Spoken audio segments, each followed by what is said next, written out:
নমস্কার বন্ধুরা, অনেক দিন পর একটা মিনি ব্লগ নিয়ে আসলাম, যেটা হচ্ছে গেট রেডি উইথ মি। যে একটা প্রোগ্রাম ছিল, তো আমি বেস মেকআপটা করেই ফেলেছিলাম, তো ভাবলাম একটু ভিডিওটা করে রাখি, দেখি তোমাদের কীরকম লাগে।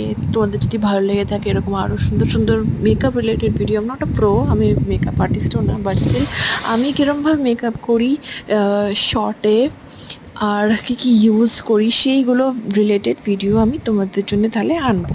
তো কমেন্ট করে জানিও কীরকম লাগলো ভিডিওটা অবশ্যই, যাতে আমি আরও ইন্সপায়ার হই তোমাদের জন্য এরকম ভালো ভালো ভিডিও বানাতে পারি। তো বেস মেকআপটা করেই ফেলেছিলাম, বেশি কিছু আমি মেকআপ করি না, মানে মেন জিনিসগুলো আমি অ্যাপ্লাই করি। প্রাইমার তো অবভিয়াসলি তার মধ্যে one of the most important thing to use, and then বেসে বলতে গেলে compact powder and obviously concealer, সব ব্লেন্ড করে অ্যান্ড যেটাকে বলে ফাউন্ডেশন, ঠিক আছে। তো এখন লিপস্টিকটা পরে নিলাম, তো হ্যাঁ, তারপরে সিঁদুরটা একটু পরে নিই অবভিয়াসলি।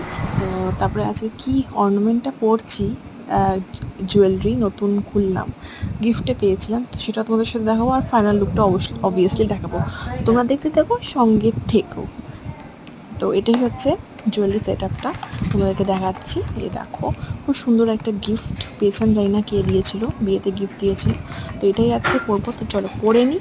আর তোমরা ভালো থেকো, তোমরা জানিও কীরকম লাগলো ভিডিওটা, অবশ্যই আরও সুন্দর সুন্দর ভিডিও আনার চেষ্টা করব। তো আমি চলো জুয়েলারিগুলো পরে নিই। তো দেখতেই পাচ্ছ ফাইনাল লুকটা, এখনও পুরোপুরি লুকটা ফাইনাল হয়নি, শাড়িটা পরার শুধু বাকি, জিনিস সব পরে নিলাম। তো এই হচ্ছে এবার ফাইনাল লুক, দেখতেই পাচ্ছ জুয়েলারিটা পরে, তা আমার তো বেশ ভালো লেগেছে। আর এই হচ্ছে শাড়ি পরে। তো এটাই ছিল আজকে ভিডিও, লাইক করে দিও, সাথে থেকো, সঙ্গে থেকো।